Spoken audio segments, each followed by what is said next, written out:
Welcome to the Dolce Vita Show, a woman's guide to living a fearless and fabulous life.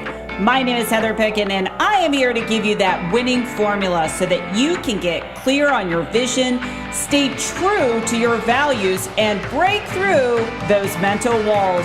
Check out my free resources at heatherpicken.com. This podcast is brought to you by Fierce Femme Wine, a woman's wine that inspires dialogue for change. Visit fiercefemme.com. So let's get ready as we uncover the formula to your success in business, career, and fabulous life.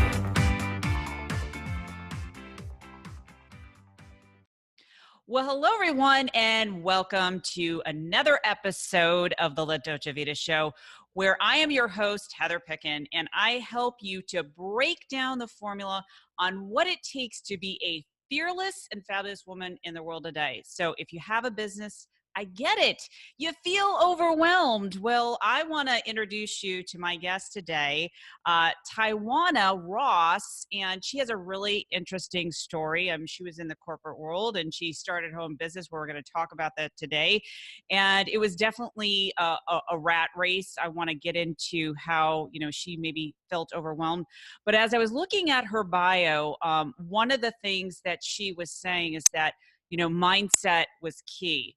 And we can really hold ourselves back. So Tajuana, thank you so much for being my guest today.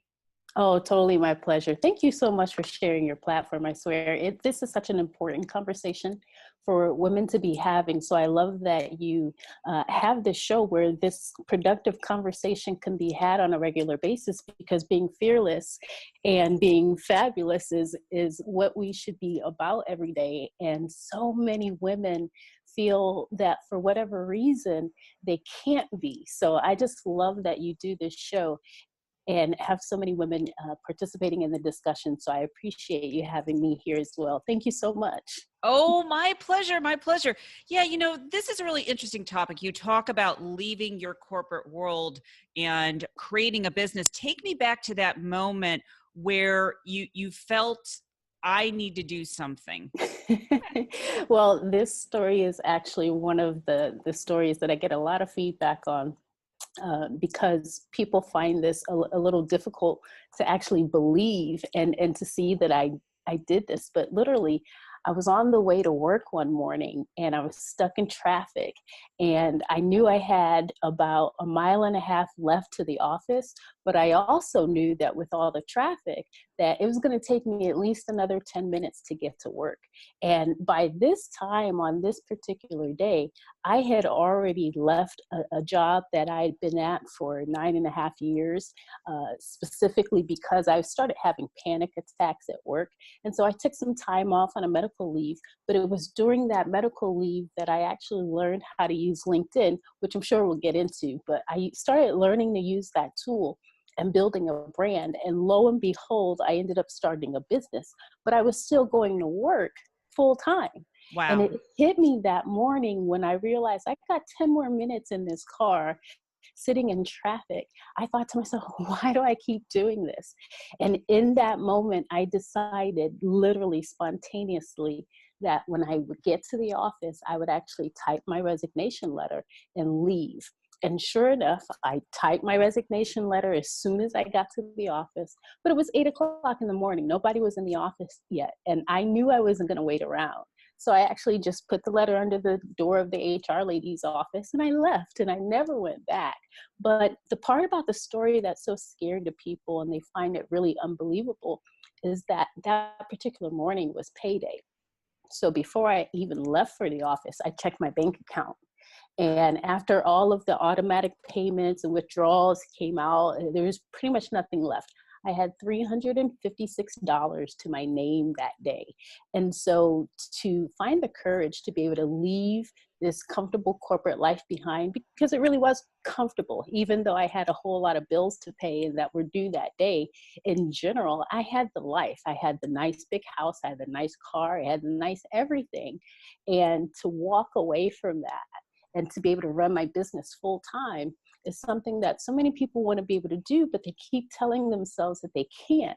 And I found the courage to do it. And that was almost 5 years ago. I actually celebrate my 5-year anniversary in a few weeks. So I'm super excited to still be here. But it starts with a decision. It starts with the actual decision that if this is what you want to do and this is what you intend for your life, that you're going to do it. And then trust and believe that you will. Wow. What a story. I mean, this show is all about breaking through your fear, your limitations. So I feel that women can listen to your story right now. Maybe they are in the corporate world, or maybe they even want to start a business, and they're going through this fear. So when you were in the car, did you have certainty? Like, obviously you went to work and you started writing your resume. Was there any uneasy feelings during that process going, should I really do this? My instinct kicked in. And I think for so many of us, we were programmed to believe that we need to go to a job to get money because we need money to pay our bills. If we don't have money, we can't pay our bills. And if we don't pay bills, we're not successful. And for whatever reason, when I had this thought that I'm not doing this anymore, the first thing that came up was, well, how are you going to pay your bills? And I think that's the question that so many people have. But in that moment, I realized that, you know what, if I'm going to do this, I'm going to put everything into it. My bills cannot be the reason that I hold myself back anymore, because that's what had been holding me back prior to. You know, we all think, well, how am I going to make some money? As an entrepreneur, how do I make money compared to the money that I'm used to making within my job? And I tell you, 5 years later, really to be able to put yourself first, put your business first, and trust and believe the bills will take care of themselves. That really does take a lot of courage. And that's that fearlessness that you're talking about that allows us to be fabulous when we make that decision. Wow, I love that. Yeah. And a lot of women, they really hold themselves back from doing something extraordinary on this planet, making a difference, creating a business. So I'm kind of curious because, some of the work that I do is, talk about neuroscience and how the brain works and how we do keep ourselves back, and that these programs start from our childhood. So I'm kind of curious, were your parents entrepreneurial, or were they 9 to 5 people that said, you know what, you got to get a job, you got to have security? Yeah, I definitely grew up with the programming of you go to school, you get a job, you work at that job for 30 years, you retire, you get your gold watch. That's definitely what I grew up on. In fact, my dad was the vice president at companies like Quaker Oats and PepsiCo. So I saw nothing but the corporate lifestyle. And as a nerd, I love studying business. So, that's literally what I grew up on. I was the first person in my family to do something like this, and especially quit spontaneously with no plan, with no idea of what was going to come next. And so that's really scary for the people that are close to me who have never made this decision themselves. And naturally, people will project onto you, their limitations, and they don't mean to be negative. They're just, really reflecting their own fears. And you can see that in some of the ways that they encourage you to go back to a life that's comfortable. Mm. But this is really exactly why I named my business Get Over Yourself, right? Because it's the things that we tell ourselves that are holding us back. And as soon as we can debunk our own fears and our own limitations, we can tap into that fearlessness. We can be fabulous. And that is such an amazing journey to watch when people actually decide that that's what they want to do with their lives. Wow. Yeah, it's so true. You just have to go after it, and you have to get out of your own way. Otherwise, you're going to you're going to do what everyone else does, and that is not living a life that they feel really fulfilled. Okay, so let's shift Yeah. with, you created that resignation letter, and you realized that LinkedIn was, there was something there with that platform. So what did you do the very next day? Were you on there? Were you marketing your services? Yeah, this is actually really fun for me to reflect on because I didn't have an online footprint at all back in 2004. In fact, I'm currently on the cover of a magazine, and the caption of the magazine actually says Tajuana Ross, how she went from being anonymous to having celebrity clients using LinkedIn. And it's an amazing story because I was adamant about not having an online footprint. But I realized that in order to build a brand in today's gig economy, you have to have an online footprint. You have to be searchable. You have to be Googleable. People have to be able to see what you're all about without being physically in your presence. And so LinkedIn was the tool that I decided to start using because I kept hearing that LinkedIn is the one for business. And I was all about networking for business sake. So I thought, well, LinkedIn must be the place to be. Lo and behold, and I had no idea, LinkedIn has evolved from being the place to find a job to actually being a massive branding tool.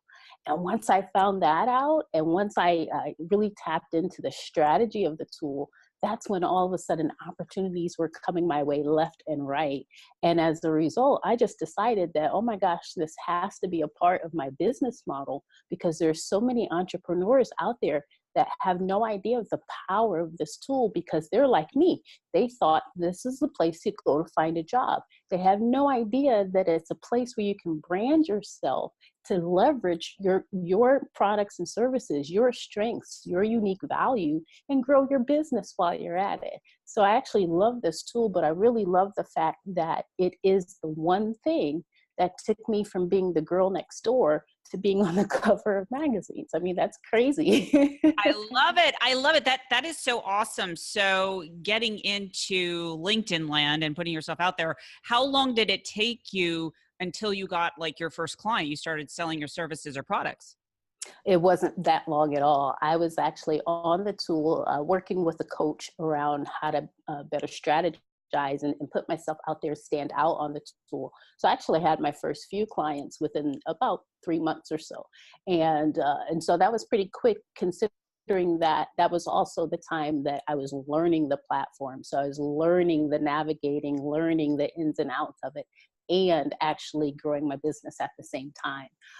But now I've gotten so familiar with it that I can actually teach people how to get clients, and probably 3 months wouldn't be how long it takes anymore. But, you know, I encourage people to really jump on that platform, really get strategic about standing out because there's so many people on LinkedIn and so many people on LinkedIn that still use it as a job search tool. So when you open their profile, you literally see their resume. And really, for us creating brands in order to be fabulous, our brand is not our resume. Nobody wants to read our resume. And this is the perfect place to give us something other than resume speak in order to stand out. So I really encourage people, jump on that platform and do something different so we take notice about the brand. I love that. I love the fact that in a very short amount of time, you're able to get clients and now you're literally a master at this and you're also helping other people to do the same. So I always like to ask people, like, what are some of the mistakes that people are making right now trying to get business on LinkedIn? Well, that's really the key. You just said it. They're trying to get business.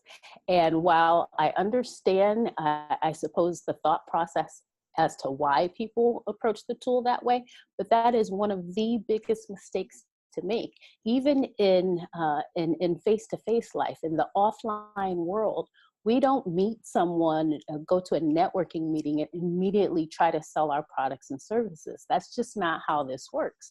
And so on LinkedIn, it's the same thing. It's a networking tool, and networking involves building relationships with people, not tossing your products and services in our faces. You know, I get connection requests all the time, every single day, where someone in the connection request is selling me their product or Oh, service. I don't I know these hate folks. that. I'm like, who are you and why are you sending this to me? And I will forever block you.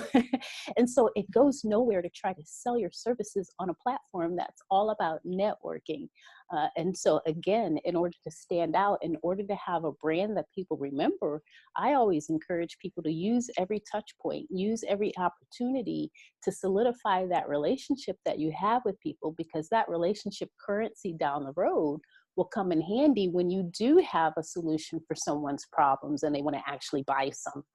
You know, so your brand is everything. And again, this is a perfect platform to leverage those relationships in order to grow your business, which does not mean throw your products and services in our faces.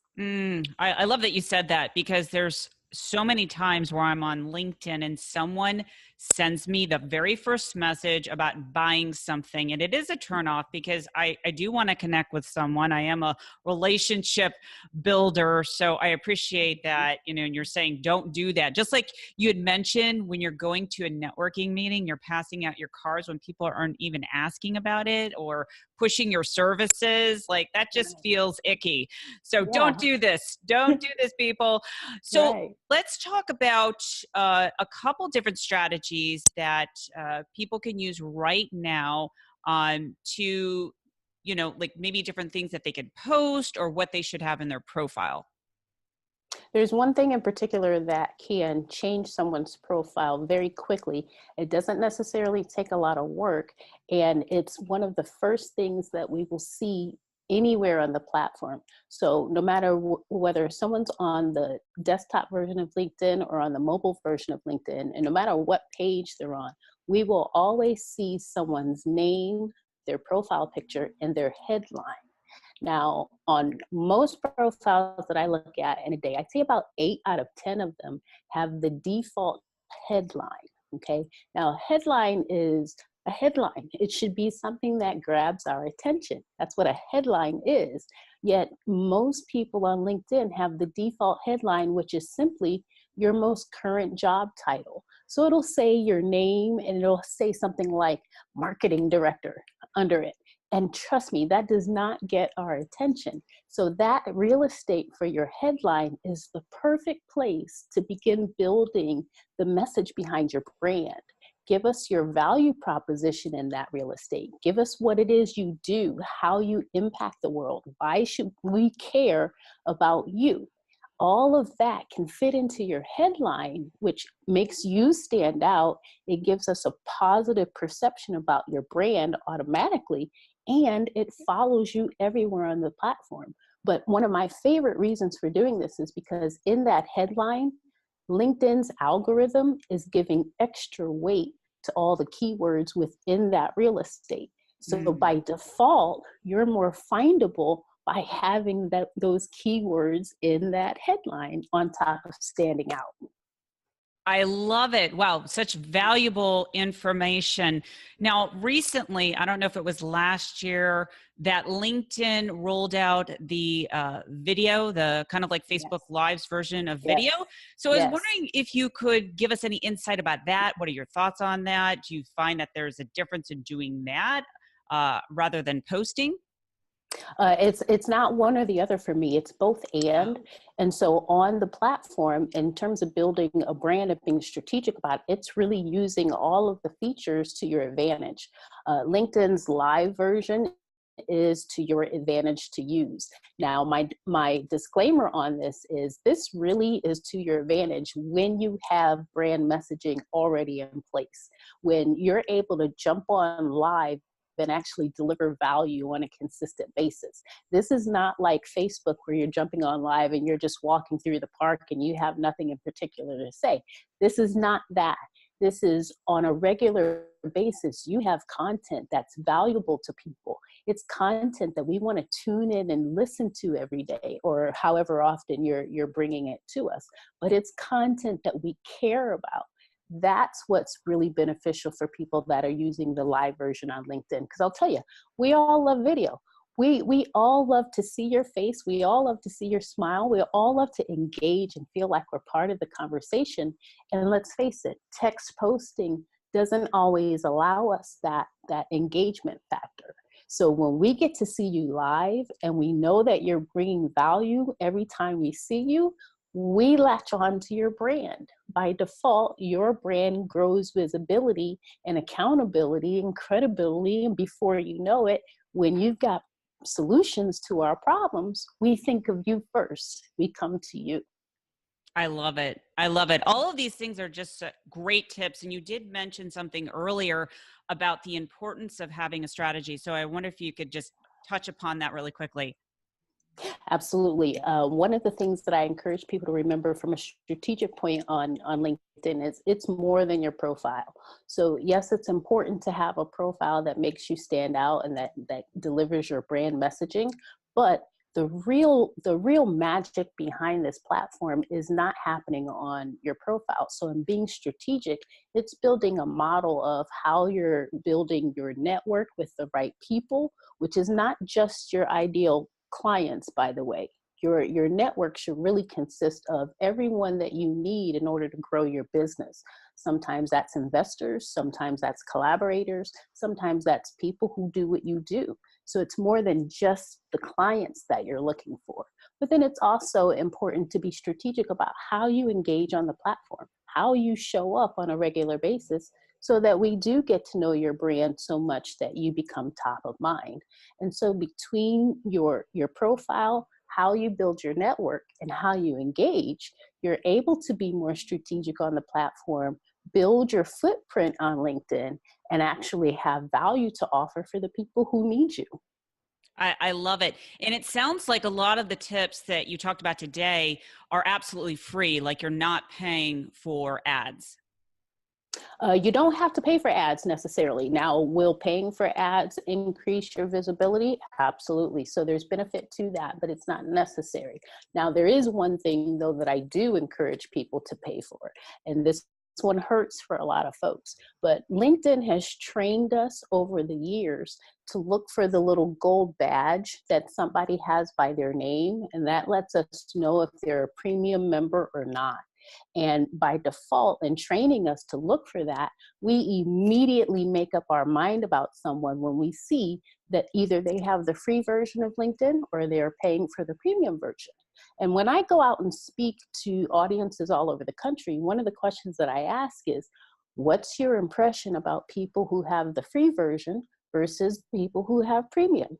And somebody will always raise their hand and they'll always say, we think the people who have premium are better. And sure enough, the folks in the audience will concur with that. So because we have this perception about people who have premium, I always encourage that you make the investment, not just for perception's sake, but for functionality's sake. There is a page on LinkedIn, we all know it because LinkedIn says it's the one page that we're on the most, and we spend the most time on this page, the page that shows us who's looked at us. It says who's viewed your profile. If you've got the free version of LinkedIn, you can only see 4 or 5 people on that page. But if you've got the premium version, you get 90 days worth of people.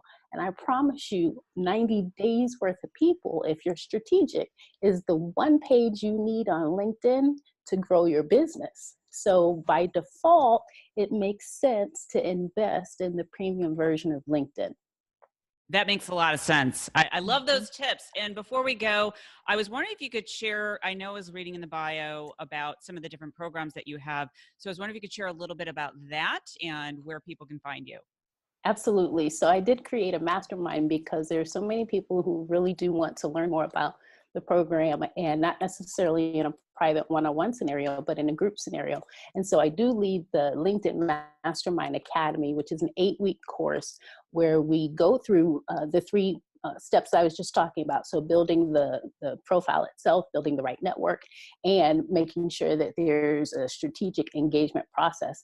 And so in that class, I'm able to teach people the same principles that I would in a one-on-one coaching scenario, only we get to hold each other accountable because we're in a group scenario. That actually occurs once a quarter, and we actually just started one. So I don't have another one starting until third quarter, but we just started our last one. Those typically are sold out because people really do want to get them. I've got folks who have taken the course actually multiple times. So there's definitely value in that scenario. Although a lot of my clients will tell you that in working through private coaching, we're really able to dig very deep into not just someone's LinkedIn life, but their overall brand as a whole. So I do encourage people to reach out to me so that we can discuss really what that whole landscape might look like, even beyond LinkedIn. I love that. I love that. And what is the best link that they can connect with you? Obviously, we'll put your LinkedIn handle, but your website. Sure, that's simple. That's the LinkedInprofessor.com. And someone can always schedule a virtual coffee with me at that website. And with virtual coffee, we get to talk. There's no cost for that, but we get to talk through really the overall strategy around someone's brand. And I can look at it with my eyeballs and give them some feedback as to how they can not only build it, but monetize it. Excellent. Well, Tajuana, thank you so much for being my guest. This has been very helpful. Oh, my pleasure. Thanks so much again for sharing your platform. I truly appreciate it. Absolutely. Absolutely.